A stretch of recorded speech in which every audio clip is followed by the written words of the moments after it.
Box office దగ్గర power star Pawan Kalyan నటించిన latest movie Harihara Veeramallu cinema రెండో వారంలో అడుగు పెట్టగా ఎట్టకేరకు 10వ రోజున ఎంతో కొంత గ్రోత్ నైతే చూపించగలిగిందని చెప్పాలి. ఇప్పుడు మొత్తం మీద రెండో వారంలో కొత్త సినిమాల నుండి పోటీ ఎదురవ్వడంతో థియేటర్స్ చాలా వరకు కోల్పోయినా ఉన్న థియేటర్స్ లో కూడా డెఫిసిట్లు, నెగిటివ్ షేర్స్ లాంటివి సొంతం చేసుకుంటూ వచ్చిన సినిమా 10వ రోజున ఎట్టకేరకు కొంచెం గ్రోత్ నైతే చూపించగలిగింది.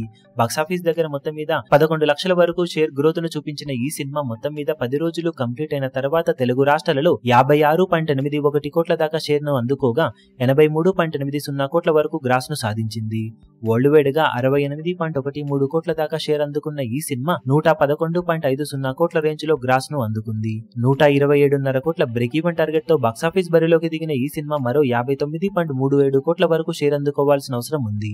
మొత్తం మీద 9వ రోజుతో పోల్చితే 10వ రోజు గ్రోత్ ను చూపించిన ఈ సినిమా ఇప్పుడు 11వ రోజు సండే అడ్వాంటేజ్ లభించడంతో మరికొంత గ్రోత్ నైతే చూపెడుతూ బాక్సాఫీస్ దగ్గర పరుగును కొనసాగిస్తూ ఉంది. మొత్తం మీద నిన్నటితో పోల్చితే ఈ రోజు ఆల్మోస్ట్ 20% వరకు గ్రోత్ అయితే కనిపిస్తూ ఉండటంతో తెలుగు రాష్ట్రాలలో ఓవరాల్ గా 35 లక్షలకు అటు ఇటుగా షేర్ ను ఈ రోజు సినిమా సాధించే అవకాశం ఉంది. ఫైనల్ ఆఫ్లైన్ టికెట్ సేల్స్ లెక్కలను బట్టి అలాగే వరల్డ్ వైడ్ కలెక్షన్లను బట్టి 40 లక్షలకు అటు ఇటుగా షేర్ ను సినిమా అందుకోవచ్చు. ఇక బాక్సాఫీస్ దగ్గర మొత్తం మీద సినిమాకి ఇదే ఇక చివరి బెస్ట్ డే అని చెప్పాలి. తర్వాత వర్కింగ్ డేస్ లో హోల్డ్ అంతంత మాత్రంగానే ఉండే అవకాశం ఉండటంతో పరుగును త్వరగానే కంప్లీట్ చేసుకునే అవకాశం ఉంది. ఇక టోటల్ గా సినిమా 11 రోజుల్లో సాధించే కలెక్షన్ల లెక్కలు ఏ విధంగా ఉంటాయో చూడాలి.